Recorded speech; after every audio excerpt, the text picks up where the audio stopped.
nossa função frente a um paciente politraumatizado? É o manejo imediato daqueles problemas que venham ameaçar a vida dessa pessoa. Então, quando a gente quer manejar um paciente, quando a gente pensa em paciente politraumatizado, o que vem à mente, né? O que é um politrauma? Vem à mente um paciente que provavelmente teve lesão em mais de um segmento corporal, né? Seja lesão craniana, seja lesão torácica, seja lesão pélvica, lesão de ossos longos. Então, isso é um paciente vítima de politrauma.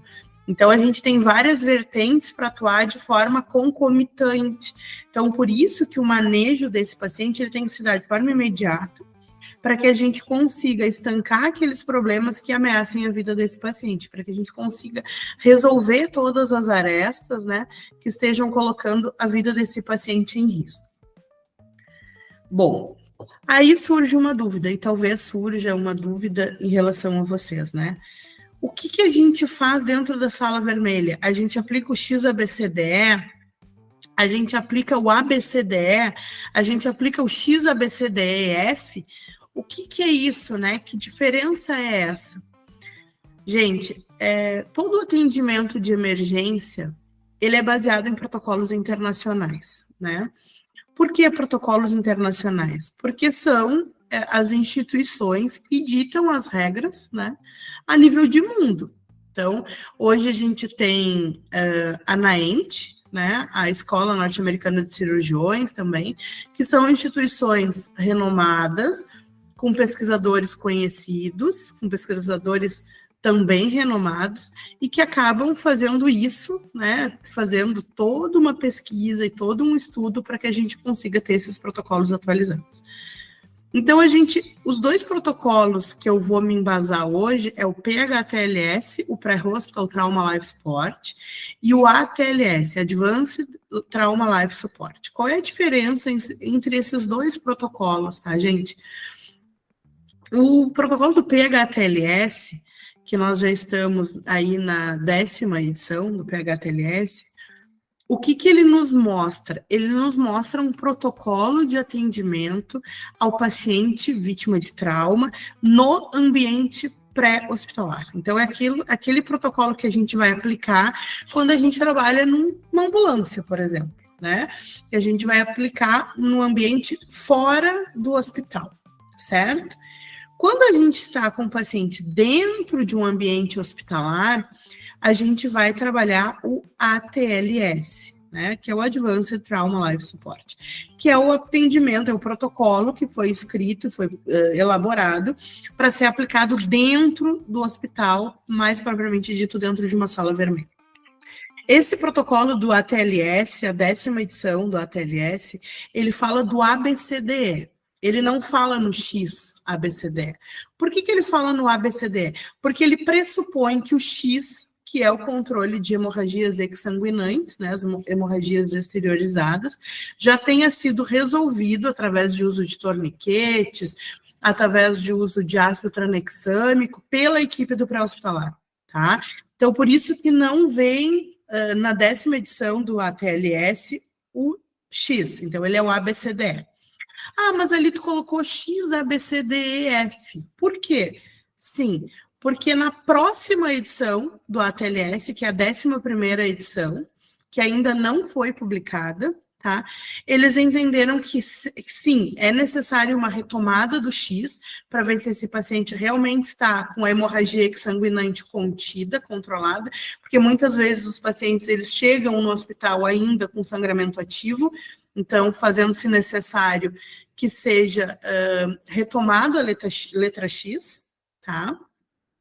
E eles incluíram o F, que ainda não se sabe muito bem o que eles vão abordar na letra F, mas o que a gente já sabe é que vai ser uma população específica, crianças, gestantes e idosos, tá? Então, na letra F, eles vão trabalhar a abordagem ao trauma nesses 3 grupos específicos, crianças, gestantes e idosos, mas a gente ainda não sabe o que, tem especulações, né? Tem palpites de pessoas de profissionais que trabalham só com acompanhamento dos protocolos internacionais, mas ainda não se tem né, o que de fato vai ser trabalhado na letra F, tá? Então, para fins de protocolo, ainda está valendo no intra-hospitalar, na sala vermelha, o ABCDE, tá?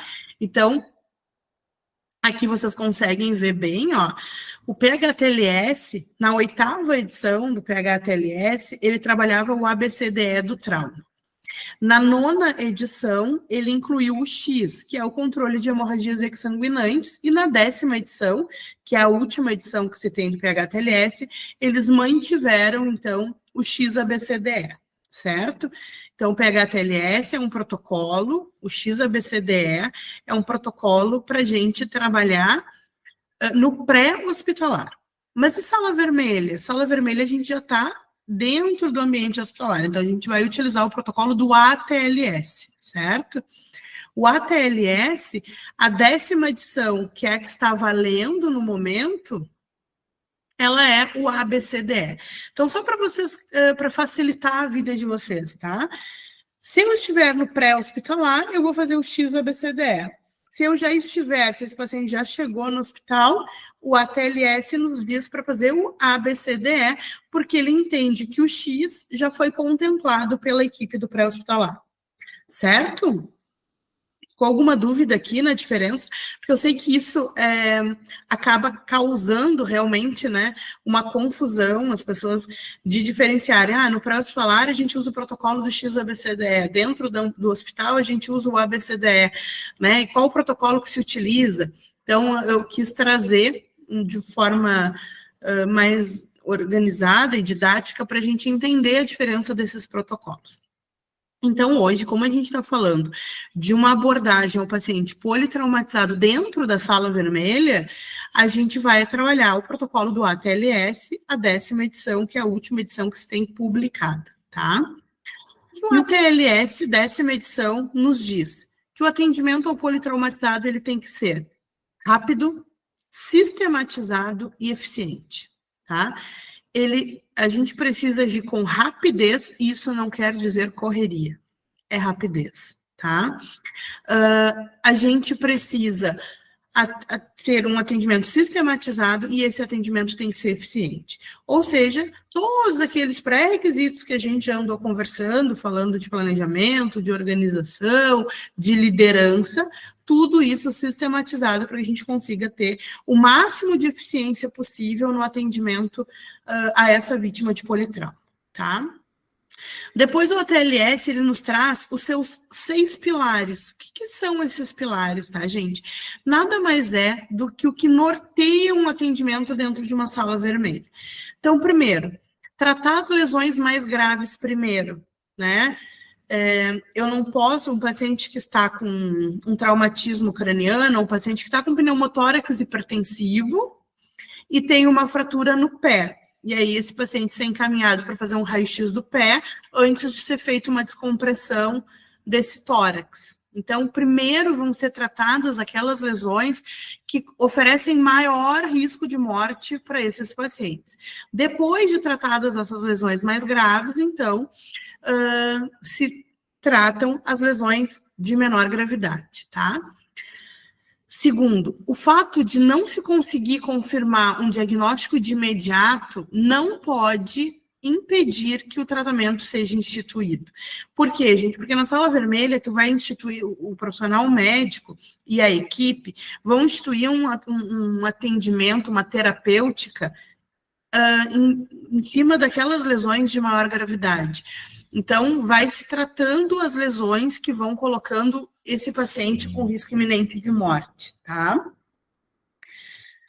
Outra coisa, não se para de atender o paciente para ir coletar a anamnese, né? Muitas vezes a gente vê isso. O paciente fica na sala, um paciente grave, um paciente vítima de politrauma, e o profissional, muitas vezes um profissional que é fundamental, que é um profissional-chave, que deveria estar dentro da sala, manejando aquele paciente, sai para coletar a anamnese. Não tem necessidade de a gente parar um atendimento para coletar uma anamnese. Então, essa anamnese, ela pode ser coletada, ela deve ser coletada, sim, mas ela pode ser coletada depois de estabilização clínica desse paciente. Primeiro, a gente tira ele do risco de morte, depois a gente coleta a anamnese, tá? Outro pilar do ATLS, e para mim é um dos pilares mais importantes, é o trabalho em equipe, saber trabalhar em equipe, né? Gente, atendimento de emergência não tem gritaria. Atendimento de emergência não tem surto, não tem gente gritando, gente berrando, gente atirando coisa.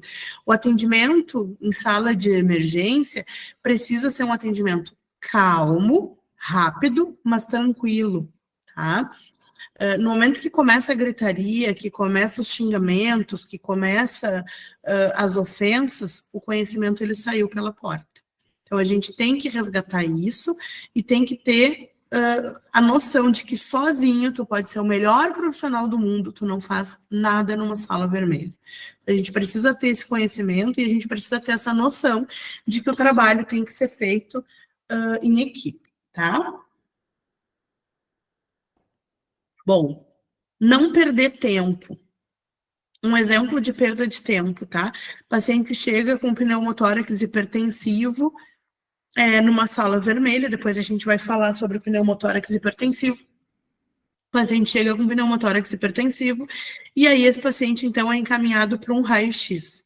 Não, gente, tá? O pneumotórax hipertensivo, ele tem sinais clínicos. Se faz o diagnóstico através de uma avaliação clínica. Tu não perde tempo encaminhando esse paciente para raio-x. Esse paciente precisa ter esse tórax descomprimido o mais rápido possível. Então, a gente não perde não perde tempo com esse tipo de coisa, tá? E não se causa mais lesão no paciente, né, gente? Daqui a pouco estourar uma uretra no momento de uma sondagem, fazer um paciente que não tem um pneumotórax, fazer um pneumotórax ao passar um acesso central. Então, a gente não piora a situação do paciente, a gente não causa mais lesão para um paciente que já tem tantas lesões, tá?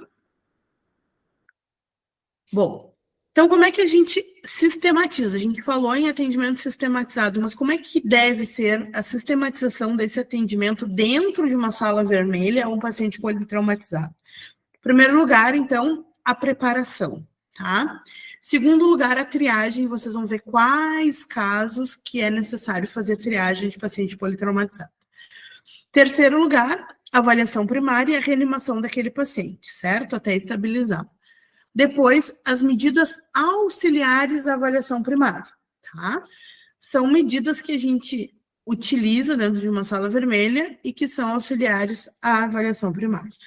Depois se cogita a possibilidade de transferência do paciente, se esse paciente vai ser transferido para um bloco cirúrgico, se esse paciente vai ser transferido para uma unidade de internação, se vai ser transferido para uma UTI, se vai ser transferido para um outro município que seja referência, né? Então, depois das medidas auxiliares, da avaliação primária, se pensa, se cogita na possibilidade desse paciente ser transferido para algum setor. Depois disso, a avaliação secundária, e aí as medidas auxiliares, a avaliação secundária, né? A monitorização e a reavaliação desse paciente de forma constante até que seja definido o tratamento definitivo. Sempre que a gente atende um paciente politraumatizado, ele segue todos esses passos? O que vocês acham?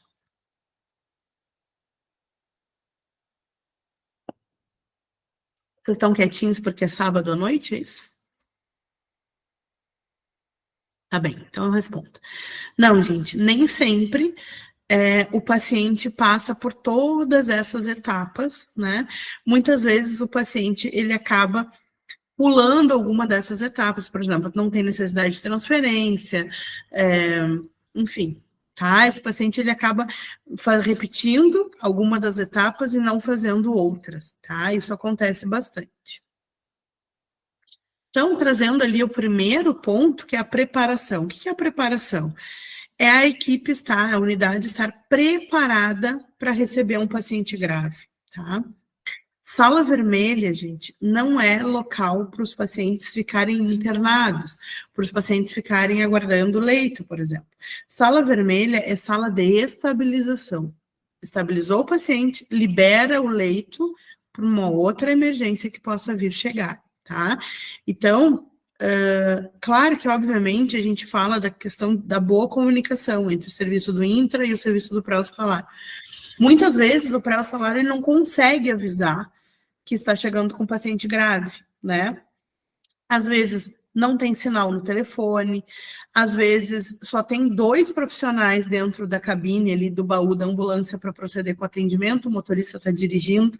Então, às vezes o paciente faz uma intercorrência e o médico e o enfermeiro, que são os 2 profissionais que estão ali dentro da cabine, acabam tendo que manejar, né? E não conseguem parar para poder pegar o telefone, ligar e avisar que esse paciente está chegando. Então, a boa comunicação com o pré-hospitalar, ela tem que se dar no sentido de ambas as partes se entenderem e se compreenderem, né, através do diálogo. Porém, a sala vermelha ela tem que estar sempre preparada para recebimento de paciente grave. Eu não posso ter uma sala vermelha com 3, 4 pacientes internados e não ter lugar para atender uma parada cardíaca, não ter lugar para atender um politrauma, um edema agudo. A gente tem que ter a sala vermelha sempre preparada. E o que é essa sala vermelha preparada? Eu tenho que ter material para garantir uma via aérea do paciente, uma via aérea avançada. Eu tenho que ter uma parede de oxigênio montada e pronta para receber um paciente. Eu tenho que ter materiais para fazer reposição volêmica, ringer, soro, para poder infundir nesse paciente.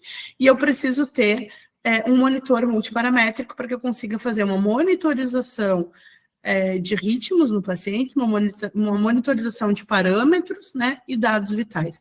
Então, isso é fundamental que se tenha numa sala vermelha, né, que ela esteja sempre preparada para esse atendimento de emergência.